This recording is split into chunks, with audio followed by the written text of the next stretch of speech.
The Sovereign was right. I misunderstood my own bargaining power. What was I going to do? Kill her grandson if Aja killed Quinn? What if she killed Severo, Mustang, Roke? I'm lucky she didn't hurt more of them. I turn to see Severo.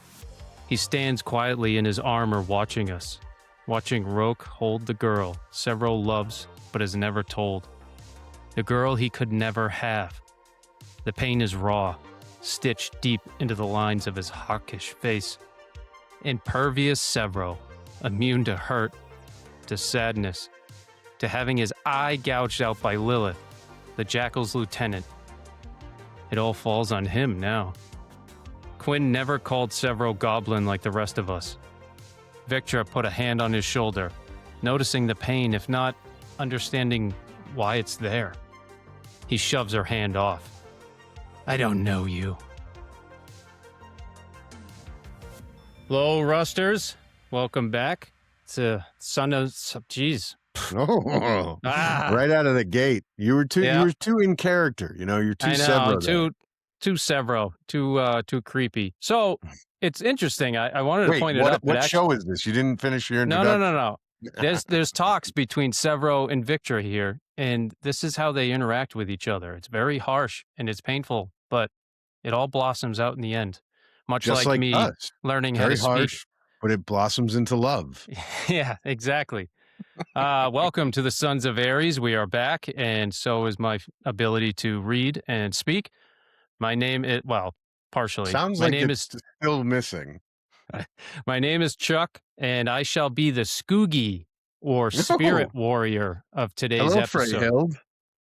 Now, the Skoogie are known as the personal bodyguards or obsidians for the obsidian shamans, in case people haven't gotten that far in the story. We all know what obsidians are, but they're these strange little witch doctors known as shamans. And today, Cullen, you are going to be one of these shamans. Ooh. Because, like this one specifically, the drunken LSD-abusing Osgard, who would say wise words like, I find your face disturbing. It is soft, like goat cheese, but I do not complain. So that's you, Cullen. Okay, I like it. I dig it. I would definitely want to take some of, what are they? They're like the chestnuts. Yes. But they're like laced. Oh yeah, there's something. I don't know if that's just how they are or laced with something else, but they'll make you do some things. I would take a couple of those, see what happens. Jump out of a stork, butt ass naked with a mop. Yeah, why not? I mean, he thought, if anyone doesn't know what we're talking about, we'll be vague. He thought he was, Arnold Schwarzenegger. He thought he was untouchable. Literal god of war. Yes, he was Kratos. So just crazy, it's so crazy it just might work. Mm-hmm. And it did. Well, it did. He didn't die. Yeah. He didn't get killed. He definitely got looked at and I think laughed at, but then the people laughing, I'm pretty sure, all died. And they were on his side too. Yeah. So that's for a later series, 6 years from now when we get to it. I have chapter 19, which is titled The Stork. Before I jump into it, I need to speak on the Green Death. My recaps may contain spoilers, our own little headcanon, vulgar language. Sometimes it comes out. We discuss events or topics within Red Rising that may be an issue for some, so please, listeners, beware. And of course, like we always do, a salute to Pierce Brown. It is your great, twisted, crazy mind that created this world, this universe. And we're just trying to have some fun and enjoy it with you and hopefully not step on any toes. So salute to you. Now, my good men, an easy quiz to start things off. In keeping with the Skoogie themes, later in the series, it was these same elite warriors, the Skoogie, who were trained in unconventional domestic warfare. Who was their trainer? Ephraim, the man that jumped out naked with a mop. Hell yes, the one and only. And who, he doesn't get much credit for it. He has some cool speeches. Throughout the book, Yeah, he has some cool speeches that I don't know if he gets enough love for that. Well, we talked about it when we were on the Reaper pod. Um, Yes.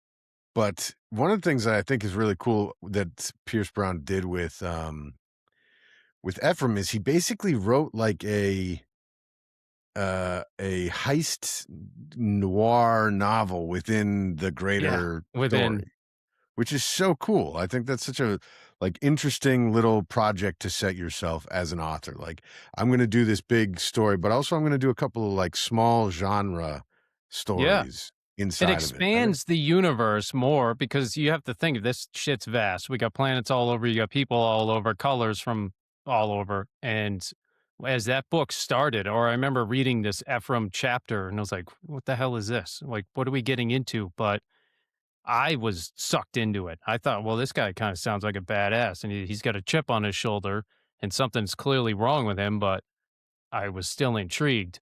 So to your point, yeah, how Pierce Brown can write this mini story within the grander stories is pretty unique. So that was the easy start off question. okay. Now, in the days of old, the Skoogie would promise their spirits to the leaders of their tribe. They would also perform an act to demonstrate their loyalty is beyond the flesh. What was this act that the Skoogie did? Um, I'm sorry. I'm turning off my alerts because I don't know if you heard the blooping noise, but I was trying to figure I out how did to do not. that. The the Skoogie they get gelded, don't they? Don't the women have their or their uteruses removed, and then the men get their like get fixed? Yeah, they become I don't know eunuchs, how to say it. basically. Yeah, They they get remove their chopped. genitals, Yeah. but not That really is because crazy. How do you they remember see that? I don't even prostitutes remember and that. stuff, right? That they don't remove the genitals; they remove the reproductive organs. So, yes, you're right. So they promise their spirits to the leaders of their tribe and they sacrifice their ability to reproduce in order to Yes, demonstrate that their loyalty is beyond flesh. So I guess you could say maybe they snip off the niblets and keep the rest. I don't Jesus, know. dude, that is the worst thing I've ever heard. Snip off the niblets? That's That's his most horrifying. PG form that I could say. I don't know. I don't even Keep know it if that's kosher. it's not very PG. Well, I mean, it could have been much worse. Yeah, I guess it could, you could have taken a different route, that's for sure. So you nailed those two questions yet again, you ass. All right. So, howl of appreciation this week. A cool howl of appreciation goes to Caroline Crunchy. Each week, Colin and I, we embark on this cool journey of breaking down the series. And of course, we come across these amazing and talented people.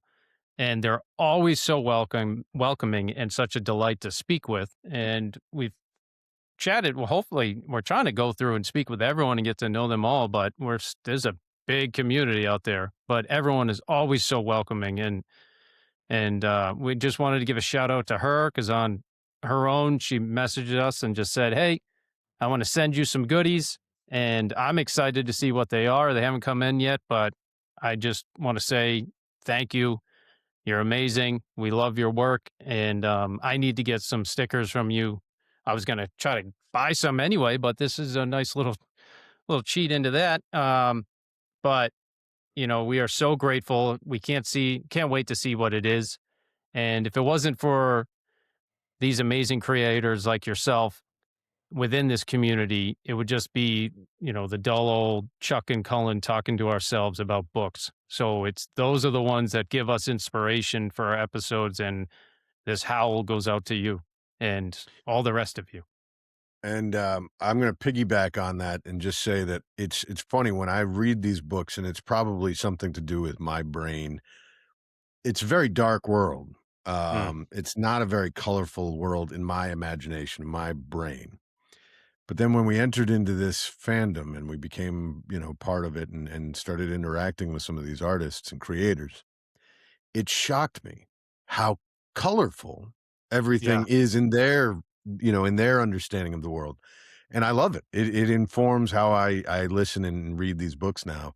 Um, because and Caroline Crunchy's one of the most colorful out there. Like, her artwork Yes. is stunning, and it's just vibrant and super colorful and active. It's an engaging style that she's got. So I agree with everything you just said, and just wanted to put in my 2 cents. She's been one of the most welcoming people we've dealt with. So Hell yes. tip of the cap to you, Yeah. Caroline Crunchy. Very well. On that note, Cullen, are we prime? We are prime, my good men. Prime, prime, prime. So now that my page is all the way at the bottom, I have chapter 19 titled Stork. And my quote for the chapter is, "Don't pet a burning dog." Who Aja has says more that? to, we'll get to it. Okay. It's a military saying. Okay. Have you ever they did a very just to get off on a tangent right off the bat. Have you ever watched the HBO series Generation Kill about Yeah. the Yeah, yeah. Marines overseas? Yeah. So Yep. they actually referenced it in that as well. Um Oh, it, I haven't watched this in, like, over a decade. Whenever it oh came yeah, out, it it came came out. out, like, 15, 20 years ago. So, Yeah. And it's it's like a I don't great watch any it's of a that stuff great anymore, series, though. but phenomenal series. But Yeah. yeah, they reference it as well, and it'll come back around. Don't Okay. pet a Alright. burning dog. Alright. So Aja has mortally wounded Quinn right in front of Darrow, and he could do nothing. He has Lysander under his razor, but he knows if he moves to help Quinn, the game is up. He only has one play. Lysander is a curse as much as a tool to get them off that damn rock. Before Darrow has a chance to grab Quinn, another gold rushes past him and scoops her up, the Jackal. They fly up and into the cargo hold of the Stork aircraft. The smaller craft is loaded with survivors from House Augustus, the Howlers, and Roke, who all see the state of Quinn. Surprisingly, it is Adrius who takes the lead and attempts to help Quinn, marshaling all those around him to gather equipment for him to find the extent of the damage. Quinn's brain is excuse me. Quinn's brain is hemorrhaging. There are skull fragments embedded in her brain tissue, and the seizures and convulsions have started to begin. She needs real medical treatment. She needs a yellow, and unfortunately, there's none on board. It is decided she needs to be moved to a secure location and strapped down so the Jackal can perform a procedure to relieve the building pressure inside of her head. Darrow, Victra, Lysander, and Severo work their way up to the command deck, running into Tactus along the way. Tactus, being his normal self, decides to make a comment about the state of Quinn, and Severo reminds him rather swiftly how low he truly is on the totem pole. I'll dive deeper into this situation because I love it. And Tactus is a piece of shit. The command deck is manned by Mustang in the co-pilot chair along with the Blue. Nero au Augustus, Cavix au Telemanus, and the fucking weasel Pliny are all up in the command deck. Why did he have to survive? I don't know, but somehow I bet you Theodora was more useful in the defense in the villa than Pliny was or ever could be. Mustang asks, who was injured in the cargo hold? Nothing more was said between the two of them. Nero inquires about Darrow's meeting with the Sovereign and admits he treated Darrow very poorly.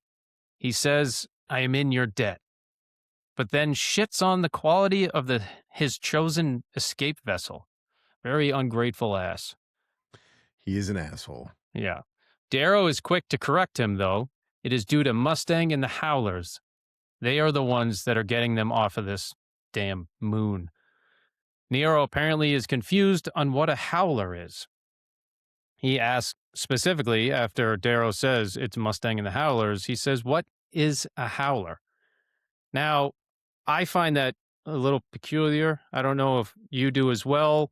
Yep. This guy watched during the Institute. He influenced the game.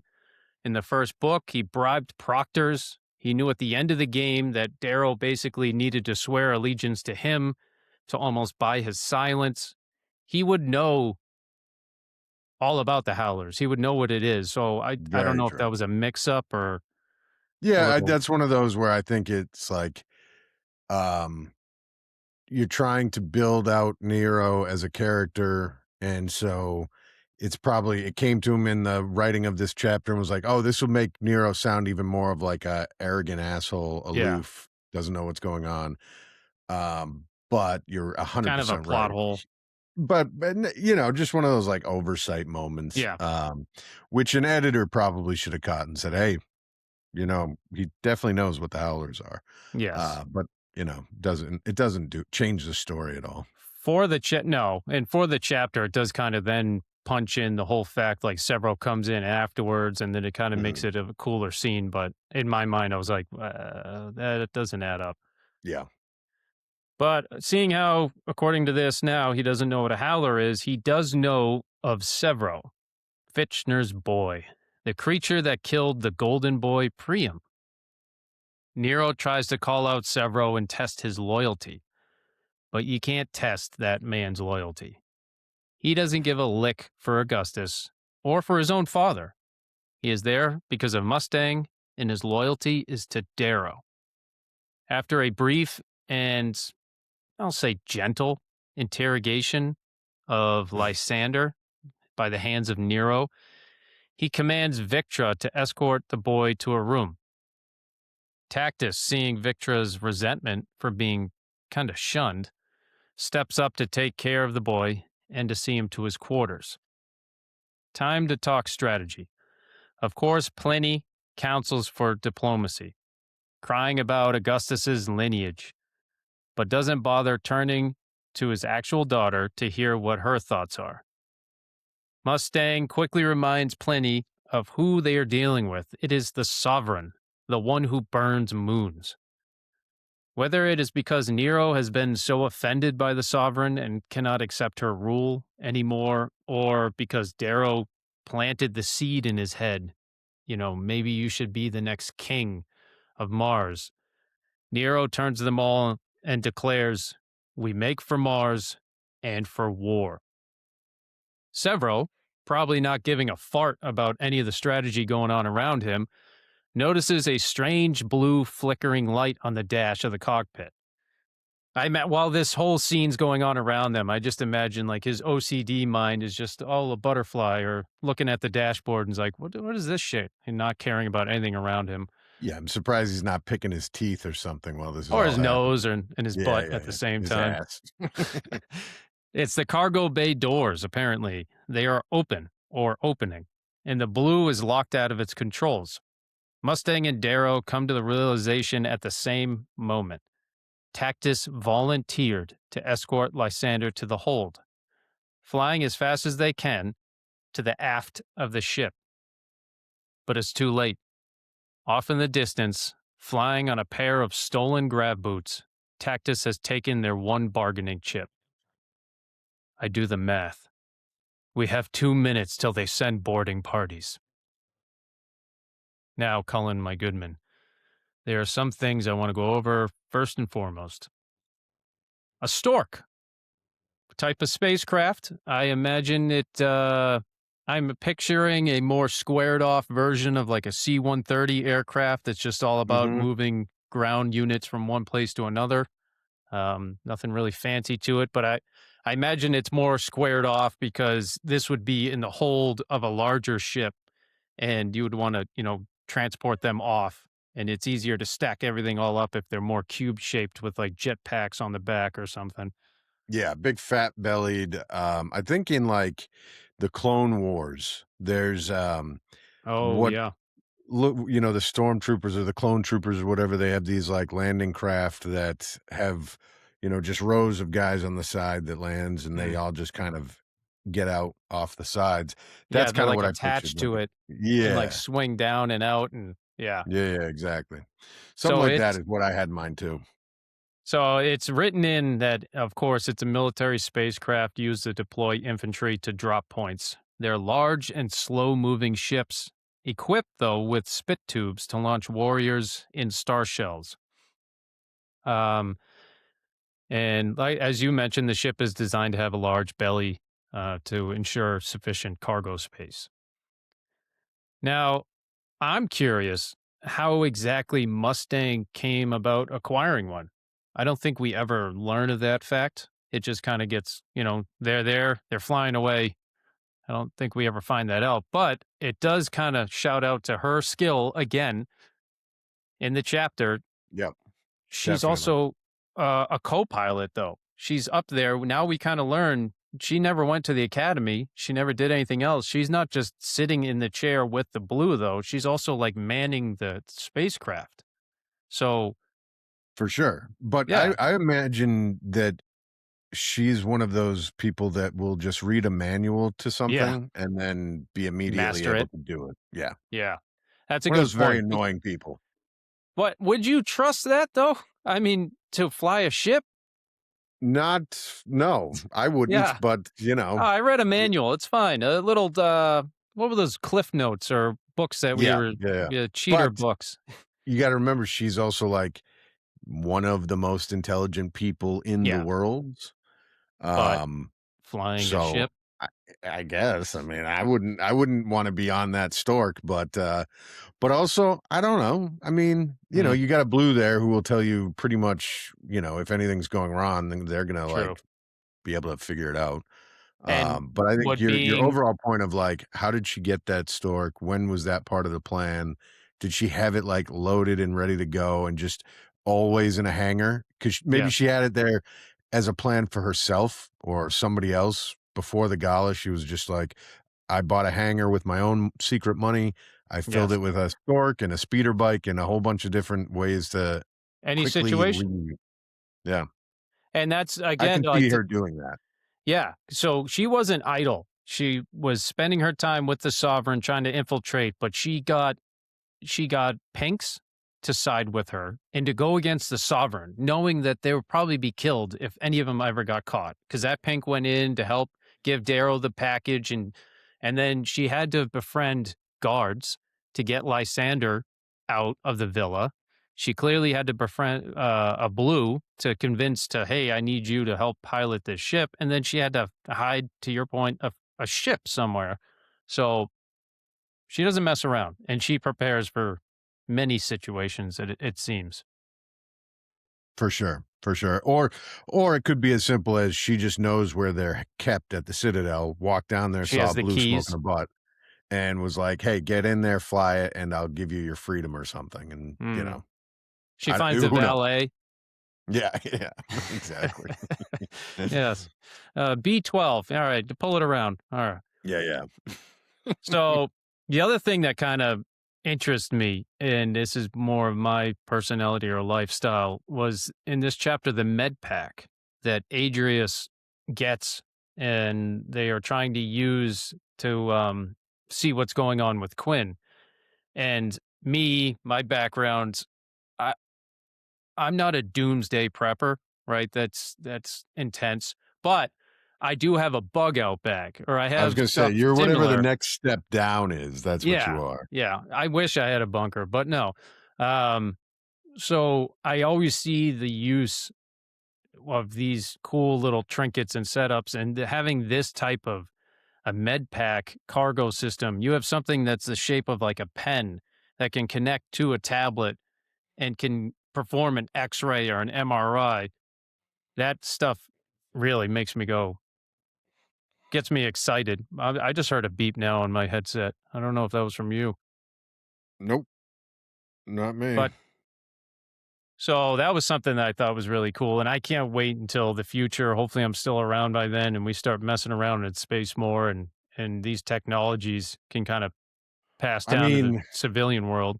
we're not that far off from some of that stuff. Like, if you Mm, think about, Battlefield, I mean, but one of the reasons that our casualty rates are so low is our battlefield medicine is so yes. much more advanced than like any other country. Um, our casualty rates are really, really low because we're doing stuff on the battlefield that 30 years ago was impossible. Yeah. And Um, and we're all trained in this basic, you know, yep. care situation. I forget what the hell any of the acronyms and stuff, but we're trained in it. We had corpsmen with us, which was Navy medics that were attached to each unit and platoon, and they literally were trained through medical school and everything else. But then the rest of us were all constantly on the basic understandings and how to using quick clot and situations like that to stem the flow and that makes the difference between life and death, and it's on the minute, For sure. second to second. Second, To yeah. And so now introduce AI into that and say you've got like a little tablet that can Yep. scan a body or take a picture, and then the AI will say, you have to do this, this, and this, and then Yes. it will be fine. It'll just speed up the process.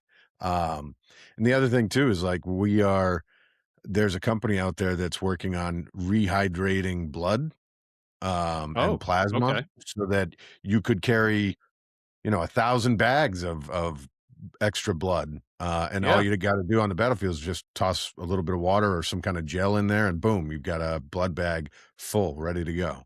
that's Um, crazy. You could have a so bag full of probably 100 stacks of them, yeah, compacted, and then you just need to add some water or I just thought for and some reason that's you didn't have you any know, water, somebody was pissing in it. well, Who I gets mean, it's that one of those bad? things where like it's a weird um you don't think about it, but once you Yeah. realize the application of that, like, yeah, I mean, there's only so much actual blood you could carry, Yep. and keep and maintain and whatever. But if it's all rehydratable, then like it's pretty much however many bags you can make. That's how many That can be carried. that's a huge point because nobody's carrying around bags of blood. When you're in the thick of it, it's you have what you have and you want to stop the flow if it comes to that. Yeah. And then we're trying to medevac you out so you can get a supplement blood. That is huge. I didn't even know that But they were if a creating corpsman this. can do like blood transfusions while on the battlefield, Yeah. I mean, that's lives and limbs and, people being saved at an incredible. I mean, that would be a significant increase in lives saved. Yeah.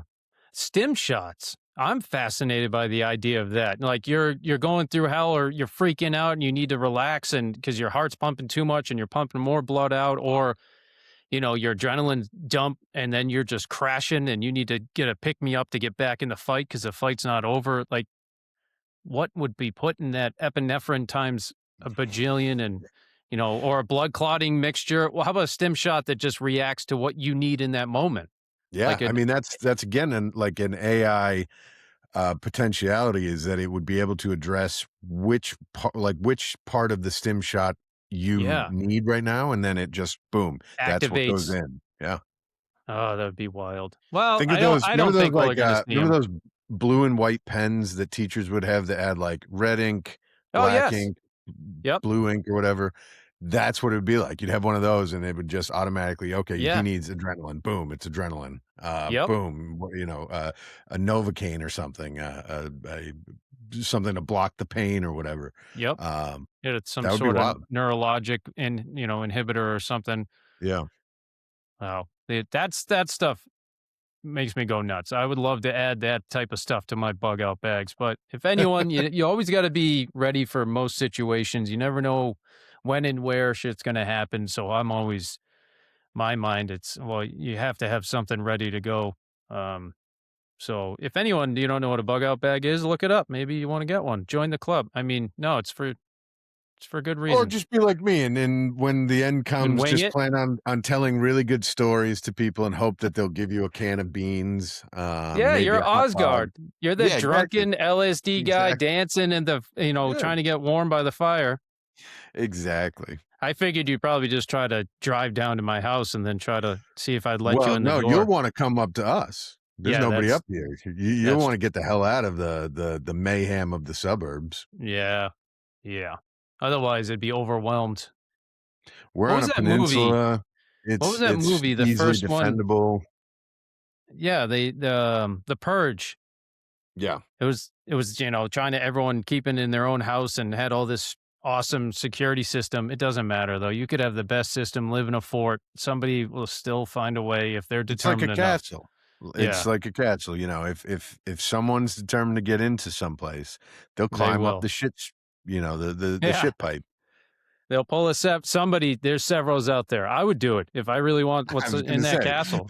I'm talking to one. What do you mean there are Severos out there? I bet. Yeah, I've been in some literal shit. All right. So now to the actual chapter, chapter 19, Stork. Cullen, you and I share similar feelings and reservations about this particular man. But what the hell is your gut instinct right now when it comes to Tactus? I want to know. Just right off the top. Just you mean in terms of like the chapter? Yes. Yeah, we'll keep it. Yeah, we don't want to go too far. Well, in terms of the chapter, I'm thinking he's a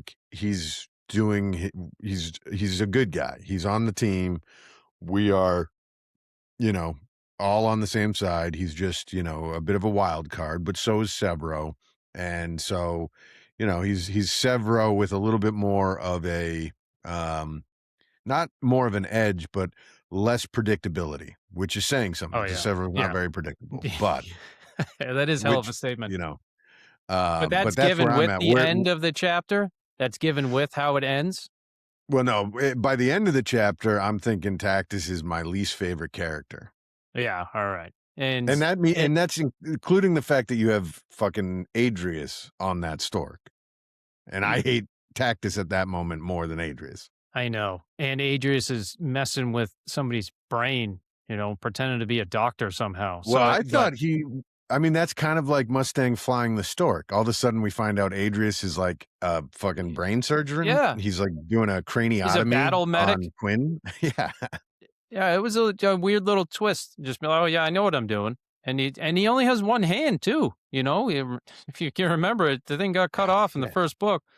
But with Tactus, I always had the worst feeling about him. And when we were going over Red Rising and the whole attempted or rape issue that he had and the punishment sequence that Darrow decided for him, I thought then, and even on our episode recap, I'm like, he deserves worse than that. He should be gilded.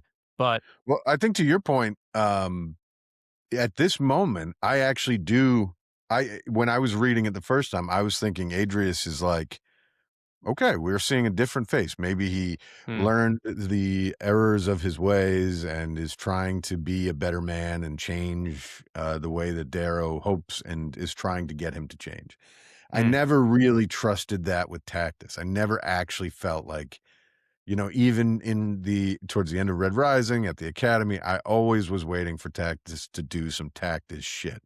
Yeah, I didn't think he would turn out to be like stealing Lysander and being that big of an asshole, but I was always waiting for him to do something that would fuck up Darrow's plan out of a sense of him, Tactus wanting to be the number one guy. Yeah, and that's all. I'm glad. I was hoping that was kind of your answer on like how in this moment Tactus was, because at the end of the first book, I never liked him. Throughout the book, at the end of the book, this book started, he was this constant stim addict at the academy. It seemed like every fight they ever got into, he always got severely injured.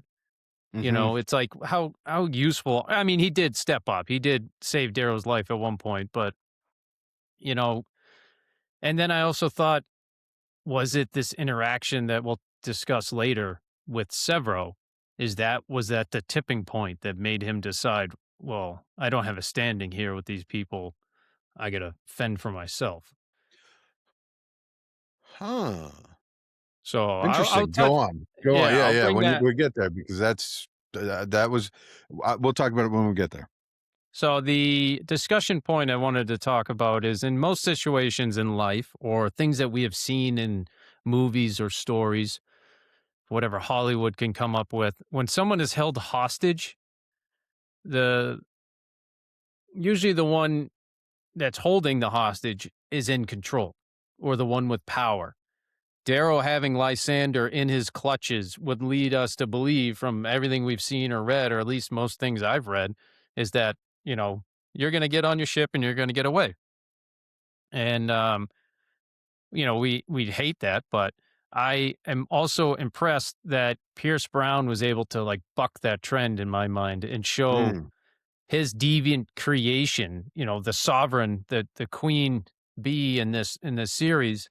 She was bested in a situation.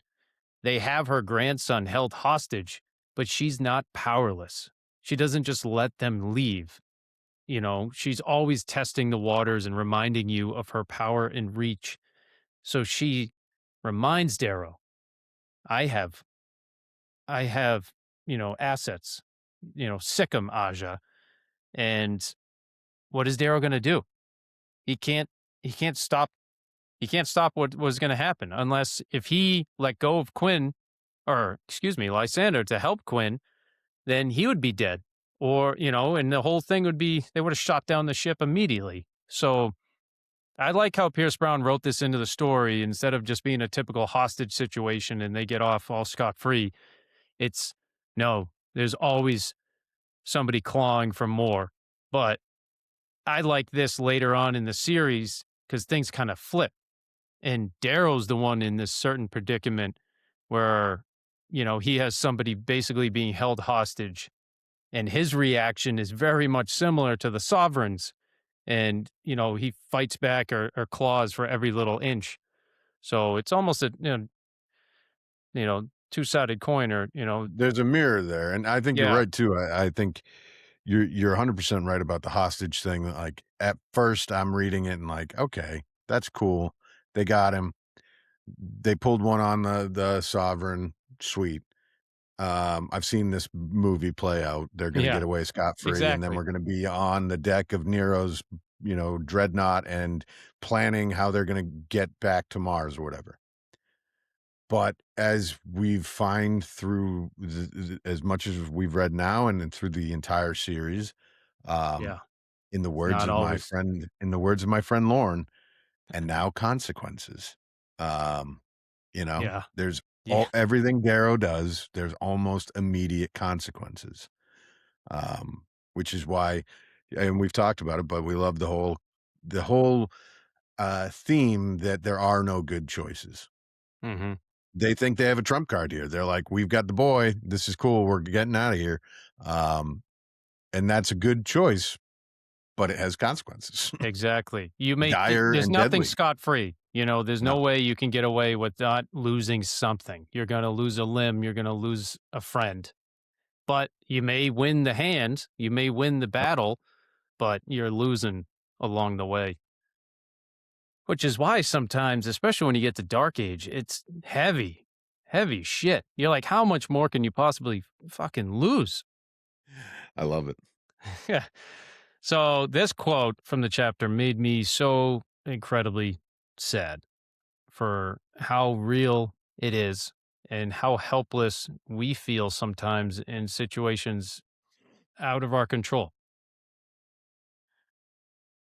I stare down at Quinn as another seizure racks her body, and an inhuman sound rattles from her nose and mouth.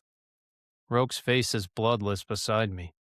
His hands reach helplessly for the girl he loves, as though his will alone can mend what is broken. But inside he knows he is powerless. He sinks to his knees. So, what? You felt bad for Roke. Wow. You've got a tiny little black heart. No, no, no. I felt bad for Quinn. Oh, I see. Good. And Flip I it and felt reverse it. I bad. like it.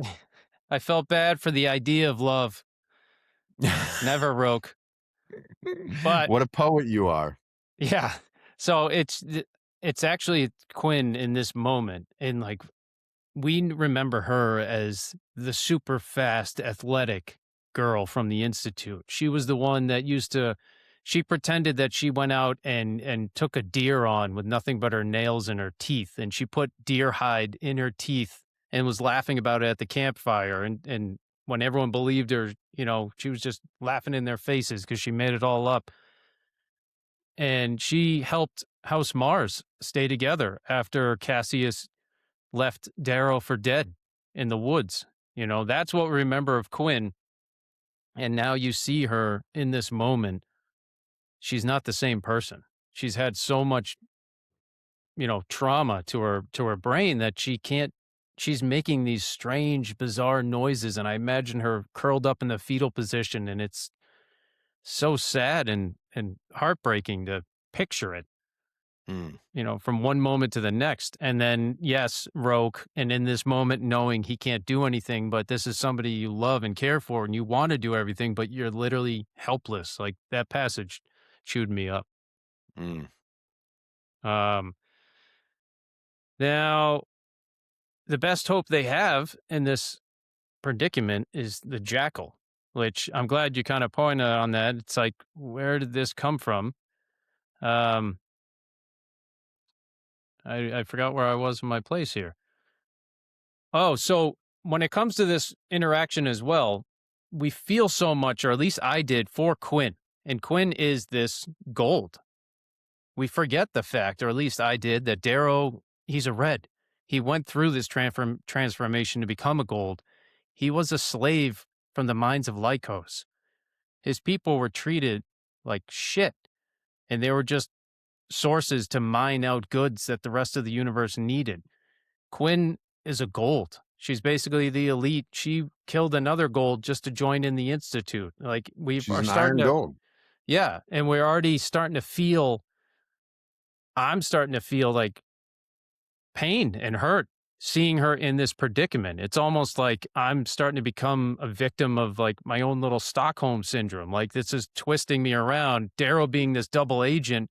If I'm starting to feel bad for these golds, what the hell is he supposed to be feeling? And it's all starting to like twist in my mind. And that was the other part of this quote that popped in my head. I don't know if any of that ever came up when you're reading. Do you care or even remember that he still was a red fighting for a cause? Or Yeah, I think it's impossible not to remember that because he pretty much reminds us throughout all of Red yeah, Rising, Golden Sun, and into Morningstar. He's pretty regularly going back. So, but I think what's being done masterfully is as people, hmm, we see them as people because we don't live in a world where colors are how we break everything up. So we're actually there's a cognitive dissonance that we are taking part in there. mm, But it's the color aspect of it is really interesting because she's an iron gold, but she also is a real believer, even though the rising doesn't exist to her yet, and never will. She would have been a believer. And we yeah, see the death of that, and that's really, really disappointing because and she was the one talking about the low colors being murdered, and she was the one saying the only thing that makes the difference between Lysander and those 20 people that you executed in that room is the fact that he's one of you, and yeah, that's wrong. She's saying that's wrong without ever having Aries in her ear or Darrow behind her or anything like that. She knows that because she's a person, she's a human being. yeah, And I think that that's kind of what got me on this is that, it's sad to see, somebody that's truly good, an and actually truly good person in a she world of would have not many been. very good people. No, no. And she would have been one of those ones if they ever found out about Darrow and his past and she's a howler, she would have been with him, She Wouldn't have made a difference. no. She's yes, she's a gold. She's almost just like one of those people born into something. She doesn't fully hearted like believe in it. She believes in what Darrow's fighting for. And I think she would have sided with him and joined him throughout the entirety of her life. I think she would have been she's basically like Victra without a hard edge. That's a good Victra had a comparison. hard life and it made her a little bit more persnickety and a little bit rougher and more jaded. Um, I don't think Quinn had any of that, but she still had that loyalty and that kindness that is really hard to find in this world. There's not Yeah. much of it in these books. No, not at all. So this passage was very heartfelt, like I said to me. But and right after that is when the jackal comes up to Darrow, and I'm sorry, the jackal goes up to Roke. And it says, "What's her name?" Quinn. Talk to her. Tell her a story. Trembling slightly, Roke sniffs and quietly speaks to Quinn. Once, in the days of old Earth, there were two pigeons who were greatly in love. He toggled the ionizer and moves her hand. It is intimate, like he's bathing her. Just the two of them in some far off place. Again, it is Roke, but like the intimacy there, Mm-hmm. and it's the same story that Roke brings up to Darrow, the earlier chapters. We know the whole part of it, but the reasoning behind it and how much it means to him, and he's seeing his loved one basically becoming brain dead. So And it's a truly like intimate and deeply agonizing and brutal thing to imagine. You would hate to have to see it at a young age, but even at an older age, as somebody is shaving their wife's hair off before an operation or something, is brutal, brutal. Hell yeah. So I had to include that, even though it was Yeah, Roke. you had to bring the tone of the whole conversation down and make it depressing as fuck. I get you. There's another interaction here that I left notes on that I had to read. And well, it's the interaction between Severo and Tactus, and Lively. why I think things might have pushed him in one direction. How's the shoulder? I ask. Better than that girl's head back there. Quinn, was it? The fast one from House Mars? Aja slagged her good. Pity. I would have taken her for a. Severo kicks Tactus in the balls from behind, foot going between legs so hard enough to dent steel. He elbows him in the side of the head, sweeps his legs in swift cravat form. 3 more strikes to the ears before Tactus hits the ground. Severo puts one knee to Tactus's shoulder wound, a forearm against Tactus's throat, the other knee to Tactus's groin, and his free hand dangles a knife over Tactus's eyeballs. Talk about Quinn again, and I'll cut your balls off and jam them in your eye sockets. Brother always said, keep your eye on the ball. Yeah. Nice VO work, man. You did all 3 characters very well. I'm trying, even though I can't read for shit. So now we'll start at the end. I laughed at the end when Tactus, all right, this whole situation, he's a piece of shit and all that all aside, but who can come up with shit like that? You just got kicked in the balls. You got smacked around, thrown on the ground. The guy's on top of you with a blade in your eyeball, and you're making a joke about something your brother once said to you, and it's a joke to you getting kicked in the balls. It was kind of funny, but yeah, I don't know if you get any kicks out of it or you just thought, it was stupid. No, it's funny. It's also like he's a monster. He's a sociopath. He's a for twisted, sure not, deviant fuck. Yeah, exactly. That's the thing is, like I was saying earlier, he's Severo, but less predictable. He's Severo without a heart. Severo has deep love for people other than himself. In fact, I don't think Severo loves himself at all. He just loves other people. Or at least his opinion of himself is very low.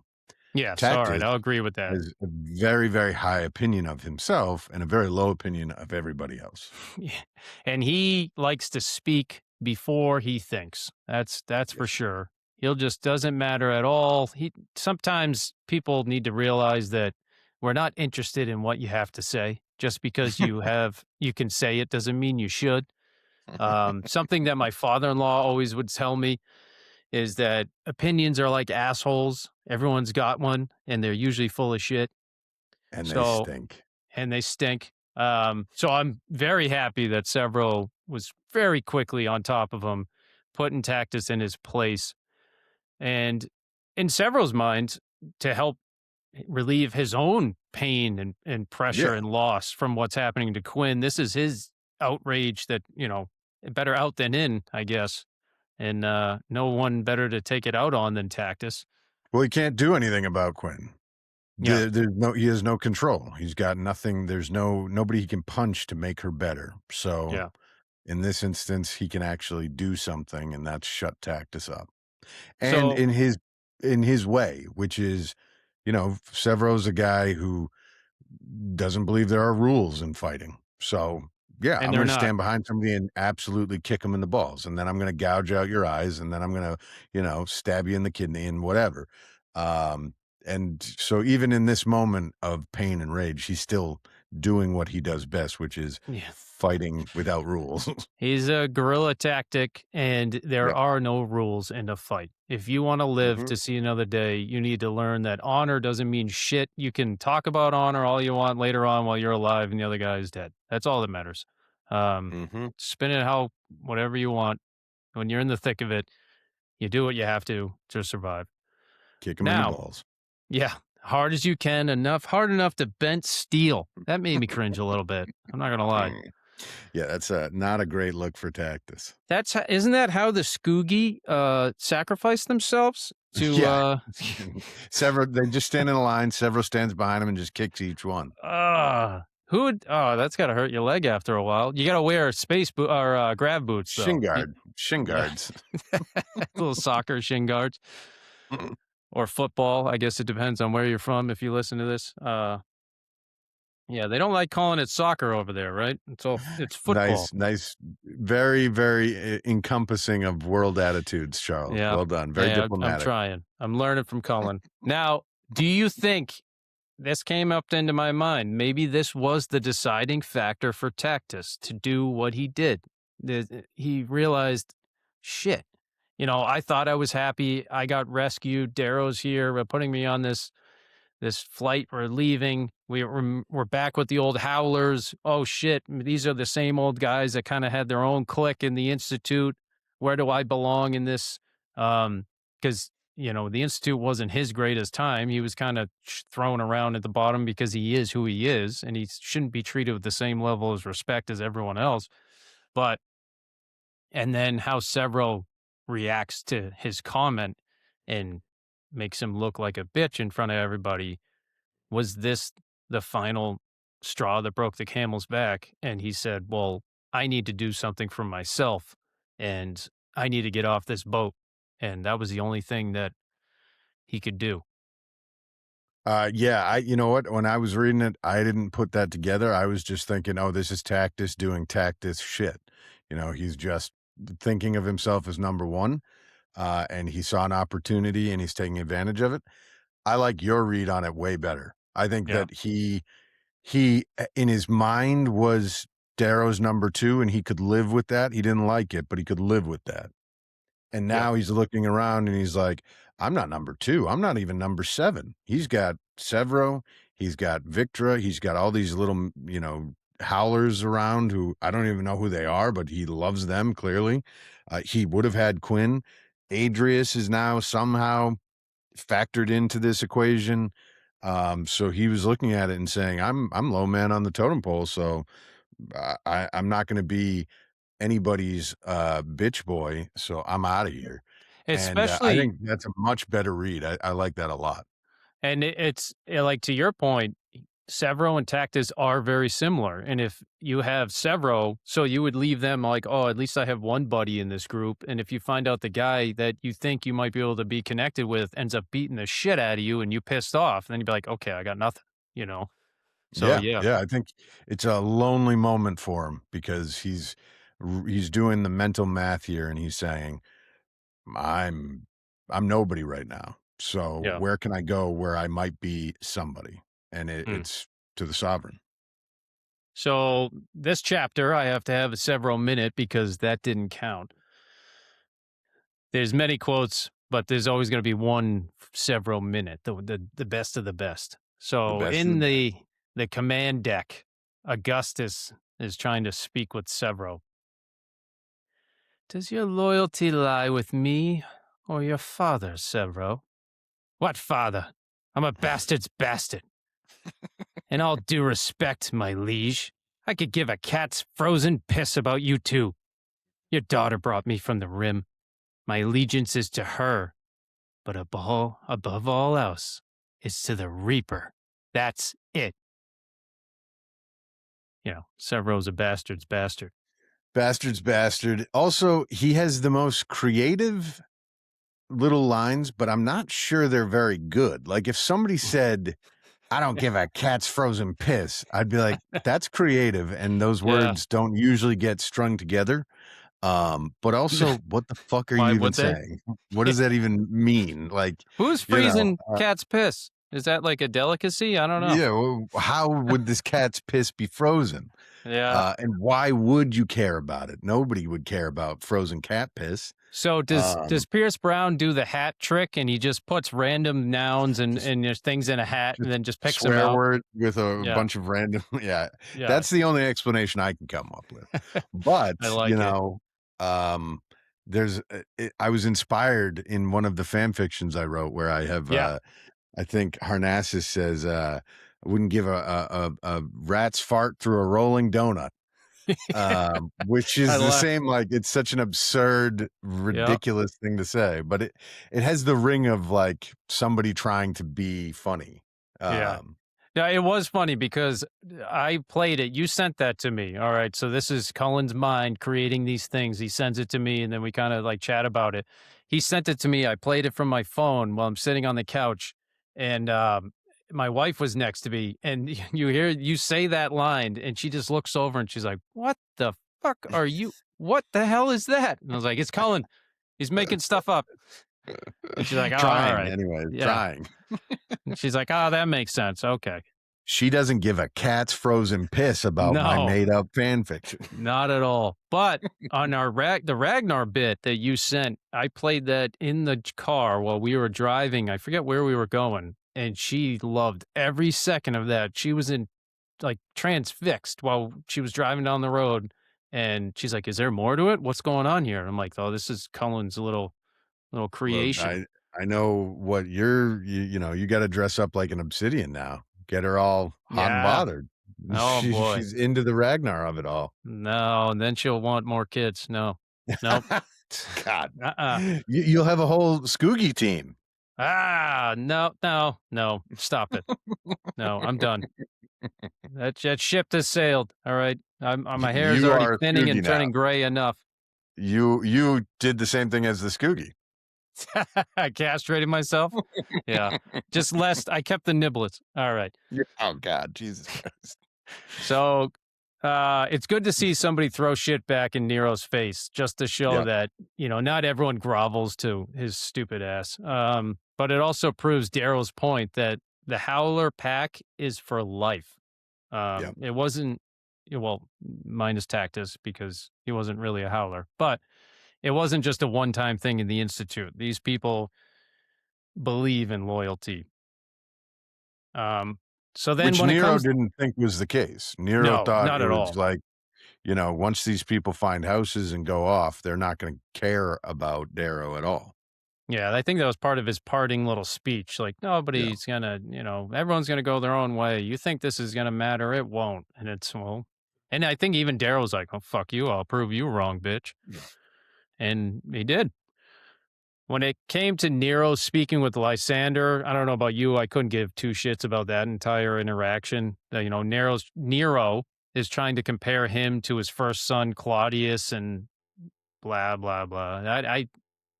I skimmed I don't know. I think it's care. important because it tells us that it's known in the world that Lysander is a particularly precocious and uniquely intelligent child.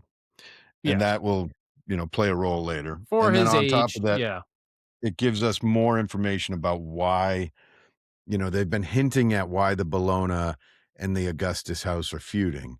But I think this is the first time we actually get the story of what happened between Carnus and Mustang's big brother. Yeah, that's a good point. I mean, I just read through it and I didn't care, but I mean, it doesn't actually matter, but I think it is more of the kind of filling in the blanks of what's come before. I guess I would agree and say that I did notice that Lysander proves himself to be a competent little youngin, and it's just, I hope you'll tell your grandmother that we treat you well. And he's like, "Well, I will if I am well treated." It's like, I would have thought to say that at 7 or 8 years old. I would have been like, okay. Yeah, he's going like blow for blow with one of the most powerful, intelligent men in the whole system, the society. So like, he definitely is he'd be a very annoying fucking 8-year-old to be around. Yeah, You'd want to that's punch him very because true. he'd just be constantly like, "Well, actually, this is," Oh my you god. know, I just thought of like 12. yeah, Yeah, just they're all over. punt that kid right into a fucking river. Yeah, exactly. You imagine they walk away the other direction, you go, I could right now. Nobody's looking. I could just kick them. I don't even need grab boots. No, no. So I found interesting in this though was when Nero commanded Victra to take Lysander from the room, and Tactus, of course, volunteered. Now, do you think, Cullen, that Nero chose Victra because she is the only other woman in the cockpit, and he's a misogynistic pig? Or I thought in my head a little bit, maybe he has some reservations toward her because towards the end of the Oh, previous yeah. chapters in the villa, well, before they were attacked, some politicos came to the house because they were under allegiance with the sovereign and they were trying to get Victra out of the house and, to get her to save her from the events that were going to happen. And maybe Yeah. then there's some doubt in Nero's mind, like, can I fully trust her or not? And if we're going to talk strategy, maybe I don't want her in the room. So this was like his little strategic play, like, oh, get rid of him. I Yeah, I don't know. think that it's probably actually a mixture of the 2 and the fact that he's Nero and just saw one of his employees and was like, "You, go do this." Yeah, true. But I actually think that your read on the misogyny thing probably is true because as we find out, he's like actually a misogynist, which Yeah. is kind of rare in this world. I don't think there's much in terms of the golds, it doesn't seem like that is as big of a thing as it maybe would be in our world, but also it's prevalent with like the reds and in some of the other colors they have some of that. So Mm. I think he's just a good old-fashioned misogynistic asshole. Yeah. You go to I OG. wouldn't want to work for him, I'll tell you that. Oh no, fuck no. So I believe this chapter is a key character. This is basically towards the end of the chapter. I believe it has to go to Tactus. He outfoxed them all, and he got away with the prize, leaving them completely vulnerable and easy prey. And I'm left with Darrow's quote of Tactus. Why would I ever assume he wouldn't do what's best for him? It's in his nature. So I don't know if things could have played out differently if Severo didn't do what he did to Tactus. And I'm glad we touched on that and talked about it, but I have to give this chapter to him. So for tight beams, you agree? Sorry. Yeah, 100%. I think that he changed the paradigm, you Yeah, know? And that's usually that's what the matters. realm of Darrow and Mustang, but in this one it was Tactus. And I guess, I mean, it's all about who can change the paradigm in these every book. And constantly, that's the whole shift. If you can think like Darrow or try to one up them, then you're the one on top. And let's just Yep. say people learned from Darrow in these early books. So things start becoming a slog later on. Which, by the way, I want to throw Oh, something at you that I was thinking about on the walk home, and we got to hop off in a minute because we've got that other yeah. the but I was thinking about this. Why don't the Golds carve one of their own into a red and send them in to infiltrate the Rising?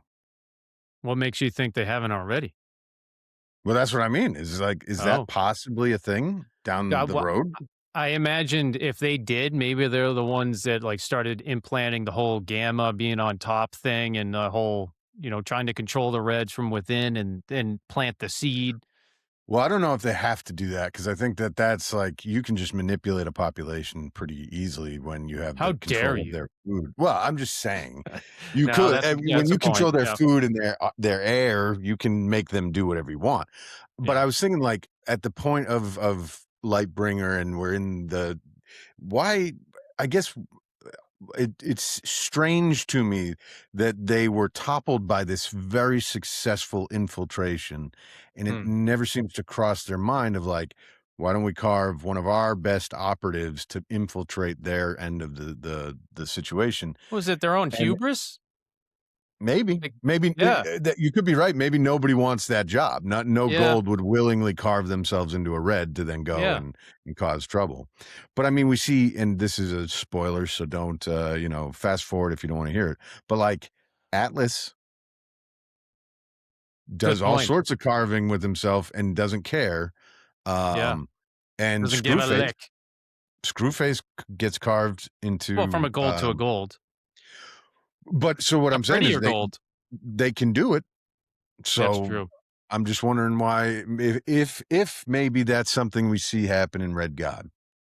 That's okay. I like it. I think maybe like how did Rome really fall, or it's just like when powers become too grand and they don't think of the little things anymore, or they don't think it's possible, or they don't give them enough weight. They probably just thought these Reds are stupid slaves that are digging up our helium. This isn't possible that they would ever, For sure, but overthrow. once it's happened, why Yeah, wouldn't you look at it like an after action report and say, why did we lose? Well, they carved one of their own into a gold and we never knew about it. And they yeah, toppled us from the inside out like termites. Oh, well, they seem to be on the right foot. Why don't we do the same thing? yeah, And maybe you're right about the fact that no gold is willingly like, yes, please make me 5'3" and yeah, 85 pounds and dumber or less capable. yeah. Um, so yeah, For I get what? that. And like, what do they get out of it as like a reward? Like, okay, we'll make you an iron gold. Like, oh, great. I got to pretend to be at the bottom of the barrel for how many years or to do X, Y, and Z, when Yeah, they're already at the top and they have everything. I don't know. But on that note, I though, don't we know. should probably do a little pause. Oh yes, but yeah, no. Finish your wrap up, and we'll hop out. All right. So this week on Tight Beams, I posted a couple things on social, which was which Red Rising character would have ruined your holiday and who would have brought the worst gift? Cullen, could you think of who would have ruined your holiday? Cactus would ruin the holiday and bring the Yep. worst gift for sure. All He'd right. bring All like right. a So bottle of like plastic vodka, like Popov, and a dildo, and be like, "It's a party." I had to say that I think Severo would bring the weirdest gift that he felt so good about. He felt like he was doing the greatest thing for you, but it'd be the most fucked up thing ever, you know?